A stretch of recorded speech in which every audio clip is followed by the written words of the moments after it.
आज योगी जी ने अपने भाषण में एक एक लाइन जब कही तो वो कटाक्ष था आप लोगों पर।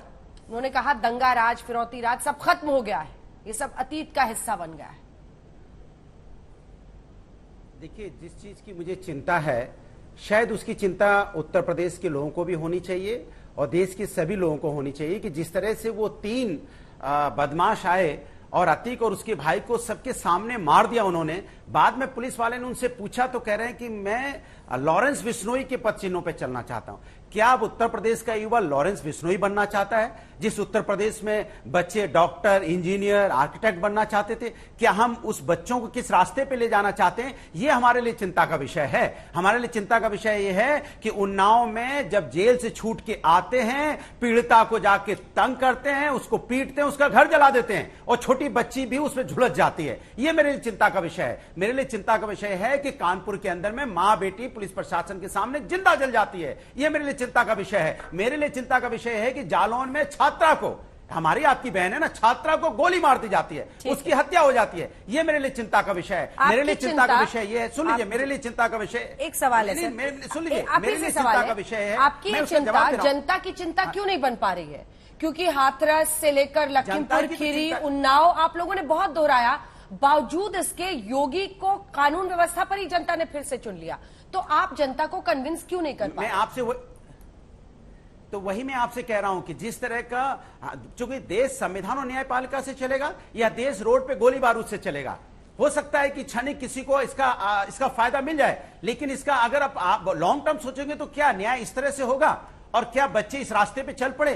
क्या हमारे उत्तर प्रदेश में अब अपराध की फैक्ट्रियां हो गई हैं क्या कि अपराधी तो मार दोगे, फैक्ट्रियां अगर इस तरह से फैक्ट्रियां बनी रहेंगी तो फिर तो रोज एक नया अपराध होता रहेगा। जिम्मेदारी हमारी आपकी बनती है कि जो युवा रास्ता भटक गए उनको कैसे रास्ते पे लाएं, उनको कैसे शिक्षित करें, कैसे उनको रोजगार दें, पैरों पे खड़ा करें। यह जिम्मेदारी हमारी आपकी सरकार की होनी चाहिए। जो सरकार जिम्मेदारी से भागती है, यही वो सरकार है जिसने आपराधिक मुकदमे वापस किए विधानसभा के अंदर में, आपराधिक मुकदमे वापस हुए हैं। यही वो सरकार है। मैं पूछना चाहता हूं कितने विधायक उसके हैं जिनके ऊपर संगीन आपराधिक मुकदमे, उन पे भी कार्रवाई होनी चाहिए। क्योंकि आप अगर सेलेक्टिव कार्रवाई करेंगे तो समाज के अंदर में एक आवाज तो उठेगी। आप सेलेक्टिव कार्रवाई क्यों कर रहे हैं? मैं आपसे पूछना चाहता हूं, आपको कानून व्यवस्था बनानी है, कानून व्यवस्था करनी है तो अगर बलिया में हेमंत यादव की अगर हत्या हुई है तो उसके जो हत्यारे थे उनके ऊपर किस तरह की कार्रवाई हुई है मैं जानना चाहता हूं। आपने लखीमपुर की बात अभी बताई, लखीमपुर में जिस तरह से रौंदा गया, क्या कार्रवाई हुई है मैं जानना चाहता हूं। मैं जानना चाहता हूं उन्नाव वाली घटना में क्या कार्रवाई हुई।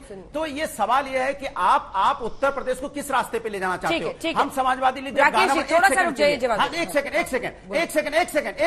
सेकंड, हम जब समाजवादी लोग गाना बनाते हैं तो हम गाने में क्या कहते हैं? जनता पुकारती है अखिलेश आइए, खुशहाली और विकास का सूरज उगाइए। ये हमारे गाने में विकास होता है, खुशहाली की बात होती है, हमारे विकास में रोजगार और यहाँ पे महंगाई की बात होती है और यहाँ एक्सप्रेसवे और मेट्रो की बात होती है। इनके गाने में किस तरह की बातें होती हैं? सुन लीजिए, गाना गा के सुना दीजिए, टीवी चैनल पे गाना गा के सुना दे जो भारतीय जनता पार्टी ने बनाया। मैं चैलेंज करता हूं, सुनाए गाना वो। इनके गाने में किस तरह की निगेटिविटी होगी? हमारे गाने में विकास होगा, खुशहाली होगी, रोजगार होगा, महंगाई होगी, मेट्रो होगा, एक्सप्रेसवे होगा। इनके गाने में क्या होगा?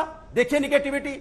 आपके अंदर का गायक जब जाग ही गया है तो इनका गाना क्या है बता दीजिए, क्या है इनका गाना? सुन लीजिए, इनमें जहां विकास का नामो निशान नहीं होगा। सुनिए गाना क्या है। क्या है गाने, क्या गाना है इनका? गीत संगीत, सुनाइए ना, संगीत से। अरे सुनाइए भाई। अनुराग भदौरिया जी की पार्टी का बड़ा नजदीक का नाता है। सैफई महोत्सव कराते थे, उसमें बड़ा गीत संगीत कराते थे, इसलिए गीत संगीत से बहुत नजदीक का नाता है। निश्चित तौर पर आज उत्तर प्रदेश पे माफिया अपराधियों पर जिस तरह से कार्रवाई हो रही है, अनुराग जी ये तरीका ठीक नहीं होता है भाई। आप अनइंटरप्टेड बोलते हैं, बीच में एक बार भी डिस्टर्ब नहीं करता हूं। जैसे ही बोलना शुरू करते हैं अनुराग भदौरिया अपनी पार्टी का नारा हल्ला बोल लेकर आ जाते हैं। अरे भाई धैर्यपूर्वक सुनिए। समाजवादी पार्टी के शासनकाल में अपराधियों को जिस प्रकार का प्रश्रय मिलता था ना, और आज योगी आदित्यनाथ सरकार में जिस तरह से अपराधियों पर कार्रवाई हो रही है, इसलिए अपराधी डर रहे हैं, घबरा रहे हैं और त्राहिमाम जो अपराधियों के भीतर मचा हुआ है, इसलिए कह रहे हैं कि गुंडे पुकारते हैं अखिलेश आइए, आकर के उत्तर प्रदेश में फिर से दंगा कराइए। यही सच्चाई है। उत्तर प्रदेश में अपराधी चाहते हैं कि कैसे अखिलेश यादव वापस आ जाए और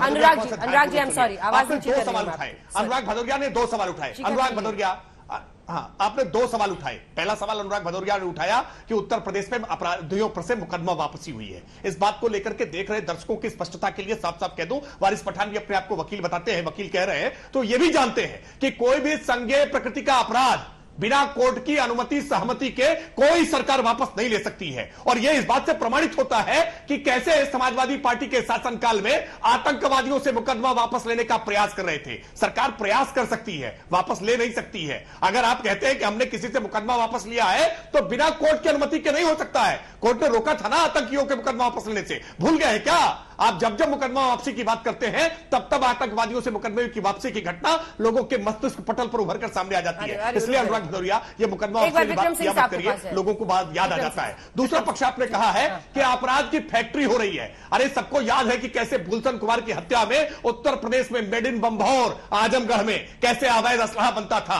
अवैध असलहे की फैक्ट्रियां पूरे उत्तर प्रदेश में लगी हुई थी। लेकिन आज वेबले एंड स्कॉट की रिवॉल्वर बन रही है हरदोई के संडीला में, आज एके असॉल्ट राइफल बन रही है अमेठी में, आज सेना के जवानों के लिए गोला और बारूद बन रहा है डिफेंस कॉरिडोर में। यह उत्तर प्रदेश में परिवर्तन आया है। आपके शासनकाल में अवैध कट्टे बनते थे, कट्टों का व्यापार होता था, जो मिर्जापुर फिल्म में दिखाया गया है कि हमारा कट्टे का व्यापार है। यह समाजवादी पार्टी के शासनकाल में हुआ करता था, जहां कट्टों का व्यापार होता था। कट्टे का व्यापार से लड़कियों के दुपट्टे से खिलवाड़ होता था। लेकिन आज परिवर्तन उत्तर प्रदेश में आया है। आज महिलाएं अपने आप को सुरक्षित महसूस कर रही हैं और उसका कारण है कि आज महिलाओं के खिलाफ जो अपराध होते हैं ना, उसमें सबसे ज्यादा तेज गति से हम आज सजा दिलाने का काम कर रहे हैं। यूपी नंबर 1 बना है।